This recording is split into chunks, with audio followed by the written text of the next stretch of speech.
We are live. Hi. Hey, hope you guys enjoyed the episode. Not gonna lie, I slept through the beginning of it. Shameful, shameful, shameful. A bitch has been So, busy since like 7 o'clock this morning. this is true. This is very true. So, wait, what part did you wake up on? Oh my!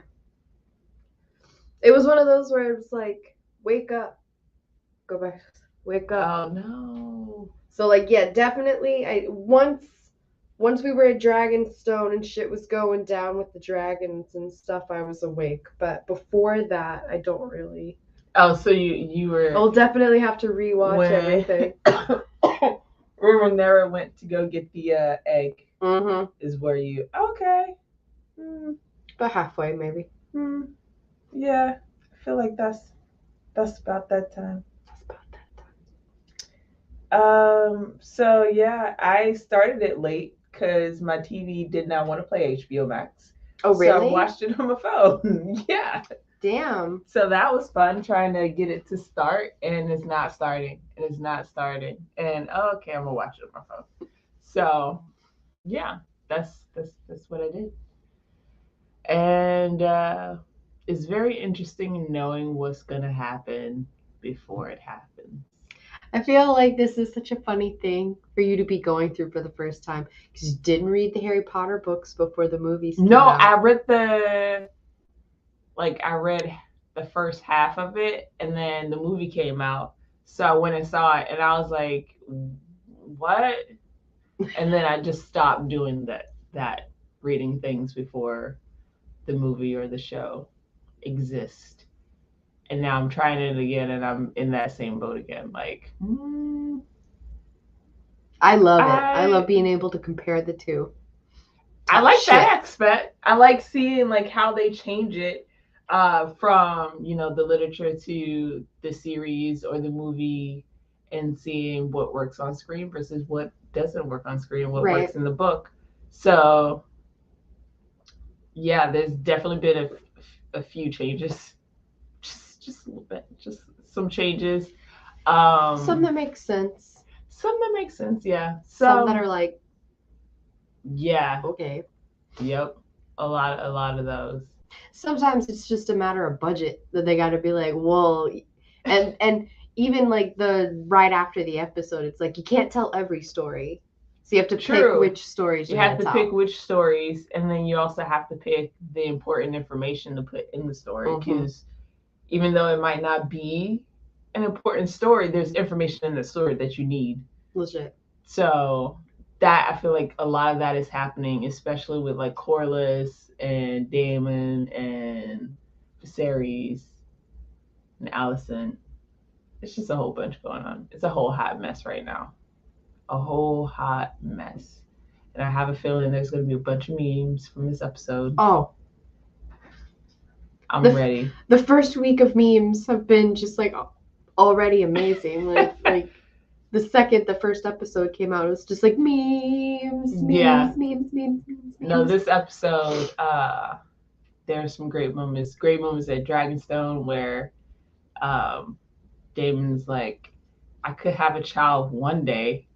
And she's like, I know you lied. Walked away. Yeah, she knew. The moment he said one day, she's like, she ain't pregnant. Give me that dragon egg. Let me go home. Why are you playing these games, boy? But it's still now. Yeah, that's gonna be a meme. See, that's different from the book too, because she is pregnant. Yeah, that's the other thing that I was gonna say. She is. I was stuck on the time loop. But in the book, she's pregnant, because I literally just read this. Like, I'm technically officially caught up this episode, and my mind was like all over the place with this. I can see how they just don't want to tell the story of what happens, why she doesn't end up having the baby. But that plays so much into Daemon's and Viserys' relationship. Another reason why he's pissed off, and another reason why he goes to like go fight and do shit in Stepstones with Corlys. Absolutely. True, but they don't. So they chose a different route that way, because when Corlys and Daemon meet at the end, it's almost like Corlys is talking him into it. Not necessarily like, your king told you to send the chick away, give me my dragon egg back, this, that, and the other, and now you mad, and you're like, I'm gonna go fix shit up. Well, that's the thing. Like in the book, she is pregnant, but they make him give the egg back. Yeah. They make him send her away. Yeah. And he does. He sends her back to Lys or whatever on a fucking boat. Yep. And she has a miscarriage on the boat. Yeah. And that pisses him off. And none of that is in the show. Yeah. So, like I said, they took a different route. So it'll be interesting to see how this route that they took plays off versus how it plays off in the book. So that's like an interesting thing that I'm like. So that makes me think that they're not going to include either they're not going to include the dumbass Braavosi that has been betrothed to Laena since she was a little kid or some shit, and Daemon is the one who ends up coming and making short work of him and then eventually getting married. So either I think that like they're just not going to deal with the whole side bullshit plot line of this stupid kid staying at their house mooching off of them for like 10 years. But I'm curious, are they going to have Daemon marry Laena or not? I don't know. That is a good question. Because he doesn't marry her when she was young. He marries her later on, but still, like, it's coming up relatively soon. Yeah, how fast they moving this show along. I don't know. That's going to be interesting. And you're right. I can't remember if Laena is... I don't know, because they like older even or younger than Rhaenyra. I feel like she is younger, but like I feel like they should be closer in age. Like they're making her seem like she's 7. I mean, no. I know she's 12 in the show, but they're making her seem like she's younger than she is. She doesn't look really young, right? But I feel like, but I think that's on purpose because it's like Viserys is like, yeah, I mean, I could get married to her, but she's a fucking child. True, I understand that. Really? But I'm just like, it's an interesting, I don't know. It's just interesting the way they're portraying that specifically, but Rhaenyra is only like 15 at this time, so there's only 3 years between them. Yeah. So like right now it seems like a lot, but in a few years from now, it's not really going to be like that big of a deal between them. Right. Yeah. Yeah. Yeah. I don't know. We're going to see. I have a feeling like when we watch other episodes, if I can remember, I'll bring it back up because I feel like this is a interesting because it's already been 6 months between the first episode and the second episode. So they're moving shit along. Right along. Yes, they are. Very much so.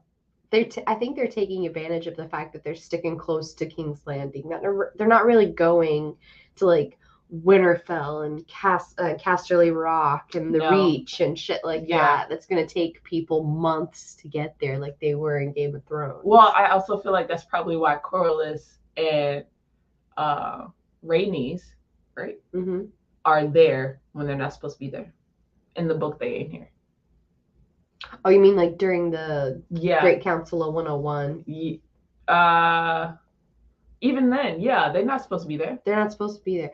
But like during all of this stuff, they're there right now.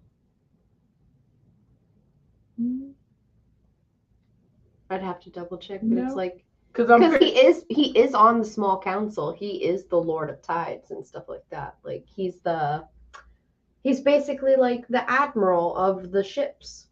Yeah, but he left the small council, and I'm still waiting to figure out when he goes back. When did he leave? When did it say? I think it was after the second times Rhaenyra got passed over, or his daughter and his son got passed over. Oh, that would have been the Great Council of 101.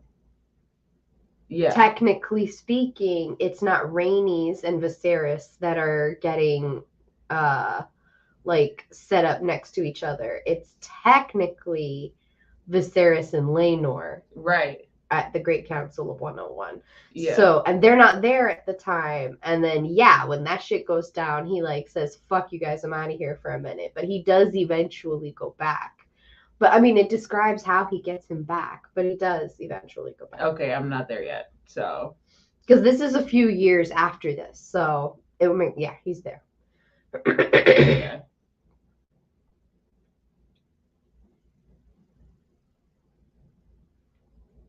I do like that. Well, one, I understand why they're not showing Mushroom, because I guess it would be like insensitive to show a court jester as a little person or whatever. But in the book, the court jester, or the, what's the other word for that? Like the Joker that walks around. The jester, yeah. Yeah, the jester, whatever. Yeah. Is a little person, and he's the one who gives like all of the worst, most salacious gossip. Then there's one maester that gives something that's kind of in between. He gives information, but he's also giving you the court tea as well. And then there's the third source that gives you the information, which is Runsider, who was on the Green Council, so he never says anything bad about them. So he's just barely giving you just like bullet points, basic information. He doesn't really give you any gossip or anything like that. So we kind of have to go through all of this to get the information. But then again, you still don't know all the information. That's why this show is going to be just absolutely fascinating. Mm-hmm. I love it. I love it. I'm trying to see, why wouldn't they? Well, because it's just another stereotype for little people to be doing. And if they can't find a way to elevate it, then it's like, are we doing something good? You know, or I kind of want to fight that, because it's in the book, so it's not like they're trying to demean someone. True, but he's very, very crude, and he makes just like crude jokes, and it's a picture of him like farting confetti in front of them and stuff in the book. Mm-hmm. So I think a lot of little people try to advocate to not be seen that way, you know, in today's standards. So yeah, I can't get it. Okay. No, I get it, but yeah. There's two sides to that coin. Of course. I mean, like, you can say that with like Django, like, Black people don't want to be viewed that way anymore, but there's still movies that view Black people as slaves and how they were in a time period that's not like helpful, or, you know what I'm saying? It's not doing anything to help them. You know what I'm saying? So in the same vein, I get what you're saying, but I just know that, like, what's the guy who played Tyrion? Like, he would have definitely had something to say to them about that. That's why he's a big advocate. And I think that's why he played Tyrion, because Tyrion was a little person, but he was never portrayed, like, yes, it's a big part of his character, but he's never really portrayed as someone who's like a fool or a jester or anything like that. He's an incredibly smart, politicking, like, you know what I'm saying, right? I do. But my brain is just like, these are characters. And it's not like it's about the representation, and you know that. The representation of how it's seen. Like, I'm just leave it alone. Okay. Leave it alone. I can't, because I feel like, if as an actor, like we were saying, for instance, him playing Tyrion, and he found that, and that is the character, okay. But to sit here and say that, what is his name, Mushroom, isn't more than what is being portrayed, because obviously he is. Yeah, Well, yeah, I guess so. I mean, like they make it to where they make it the way Mushroom makes it seem is that like he's beloved. They just love Mushroom. Like they don't go anywhere without Mushroom. That's why Mushroom knows all the shit. Okay. So, I don't know. A lot of people were very interested to see if they were going to have Mushroom in the show or not. A lot of people. It's just because everybody wants to see like him being as rude and crude as possible because he would be the worst. He'd be the worst. Yeah, no, I'm okay. I mean, if they could tell the story without him, then obviously it's not necessary for him to be there. But if he is a vital part of the story, he's one of the sources for the book. That's why I'm like, there's no question there. There's no question there for me. That's just like any other question. If it's vital to the story, then you need it. If it's not vital to the story, then that's like the whole thing we were talking about earlier with like the sex scene and how violent they're going to be. Like if it's not to push the story forward, right, then why are you putting it on the screen? Well, I guess that's how they felt about that. That was their decision about Mushroom. Like, okay, we can still tell this story without depicting that. So, right. Okay, I'm fine with that. Yeah, that works. That works. Because this is going to get interesting real fast.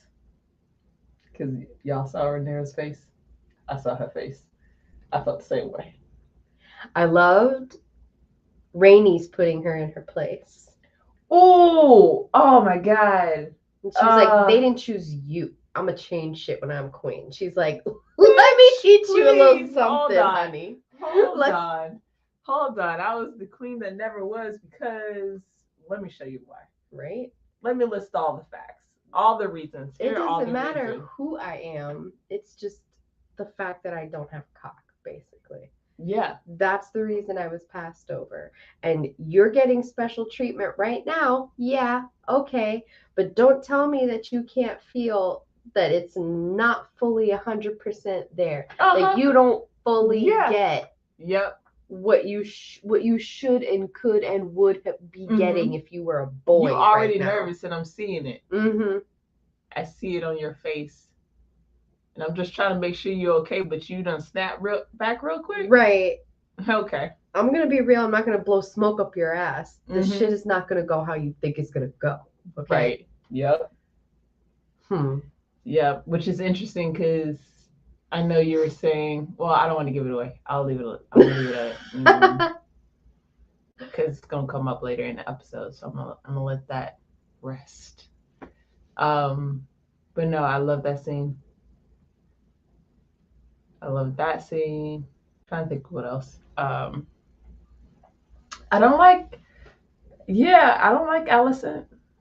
You don't? No. I feel bad for her. I don't. You don't? She know what she's doing. She does. That messing that anxiety says something else to me. And also, like, when he sends her to go do whatever, right? One, the fact that he sends her to go spend time and she doesn't, like, look surprised or anything says something. One. We need red flags to be like... right? Red flag. And then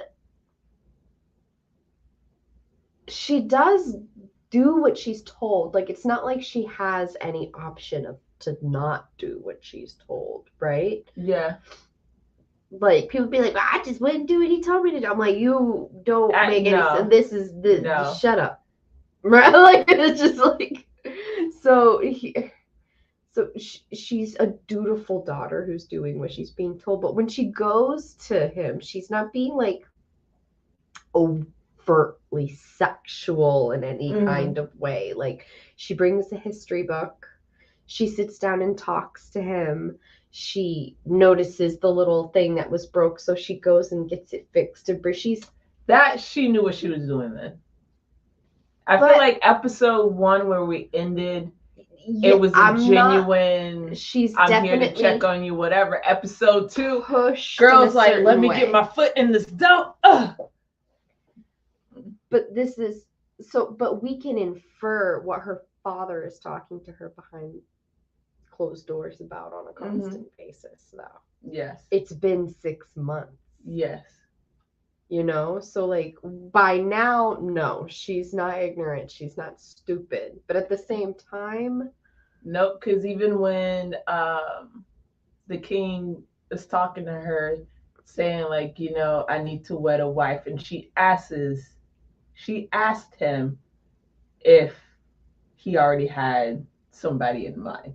Right. So she knows what she because her father is trying to get her to prod to get more information so that she will bring that information back to him so that he can tell her what next to do to maneuver her in the right way. I guarantee that's all Otto Hightower written all over it. Oh, not to say that like, oh, she's stupid and she wouldn't do that on her own, but at the same time, like, she ain't dumb. She knows. Yeah. That he knows. They well, I mean, if she does what her father tells her to do, she will be the fucking queen. Exactly. Yeah. You know what I'm saying? Yeah. Like, no, it's you're looking at the period in time that they're in, and it's like, yeah, she's friends with Rhaenyra. That's great. But I have a chance to be the queen. Sorry, girl. I'm gonna go handle this over here. This is exactly what she did. That's what she's doing. It's like, do I choose my friend or do I choose my father?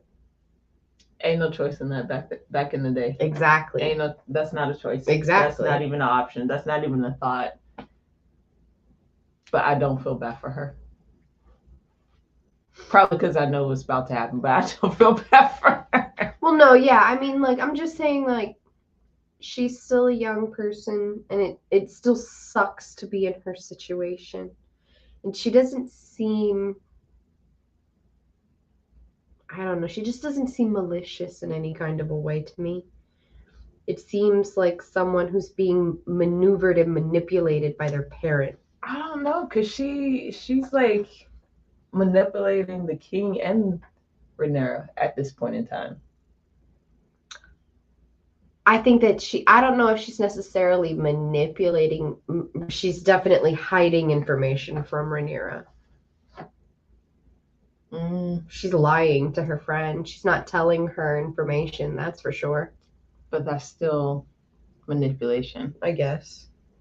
Like, you're not telling this person because of what? Yeah, because that was pure utter shock on Rhaenyra's face. Exactly. Like, and this whole time you marrying who? This whole time I've been chilling with you, telling you all how I feel about everything, and you've been telling me to go to my dad and talk to my dad and but you've been with my dad this whole time. Because that came out of the blue. You just picked her right now. That don't make no sense. Yeah. So those are the first seeds that we see. And even in the book, like in the book, it doesn't say that they're best friends. It does say in the book that once he announces his plan to get married to her, that they are friendly. Yeah, they're like friendly with each other. Which is interesting. Things are cool. That they twisted. I don't want to say twisted, but they changed that, because now I wonder how friendly will she be.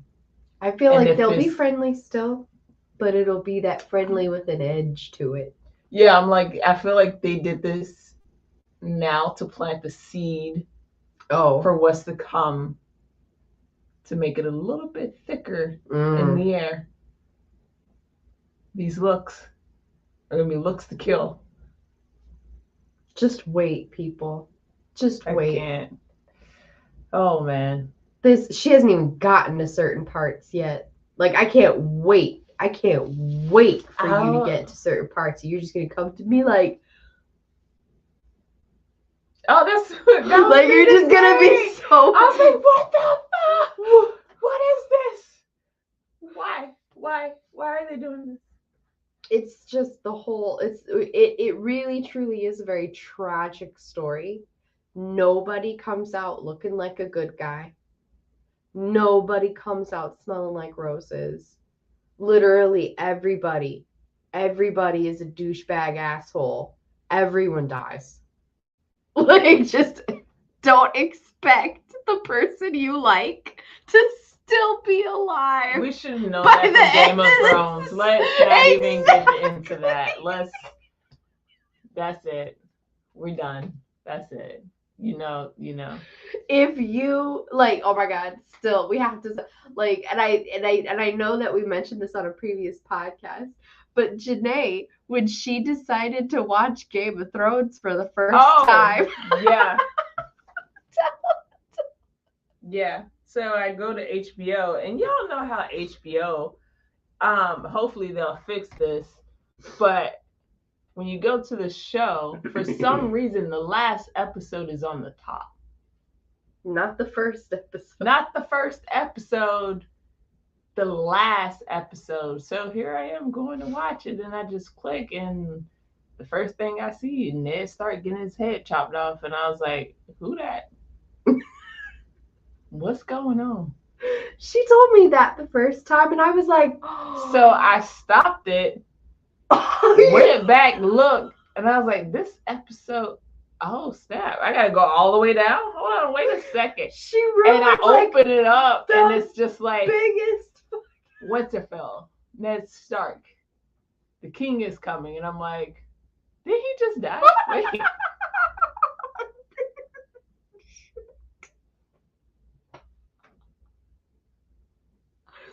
So I will. Yeah. Well, that's my TED Talk about how to watch shows on HBO Max. Make sure to scroll to the bottom. Scroll to the bottom. That is my tip of the day. For real. But next episode, we'll see if we'll see if this team up with Corlys and Daemon is gonna be lit. It's gonna be lit just because we have Miguel Sapochnik doing battle scenes. You know it's gonna be amazing. Yeah, let's see what else should be happening. We're gonna get to see Caraxes in a fight. I'm curious to see if because I guess at this point Laenor is still pretty young, so we're not gonna see Seasmoke, his son. We're not gonna see any of he's not gonna be a part of the war. But Caraxes will be. I can't wait for us to see Rhaenys on her dragon, because I honestly think that she has the most beautiful dragon out of all of them. Mm-hmm. It's like copper and pink. Okay, maybe we'll see. I don't think that we'll be able to. I don't think that we'll be seeing. I think it's going to be in a later episode.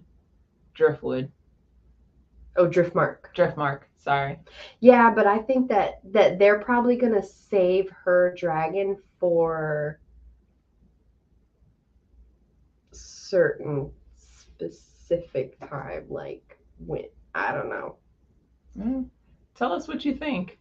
Post it on Instagram in one of our posts. When will we see Rhaenys' dragon? We'll leave you with that. Yeah. Have a good night. Have a good night, guys. Bye.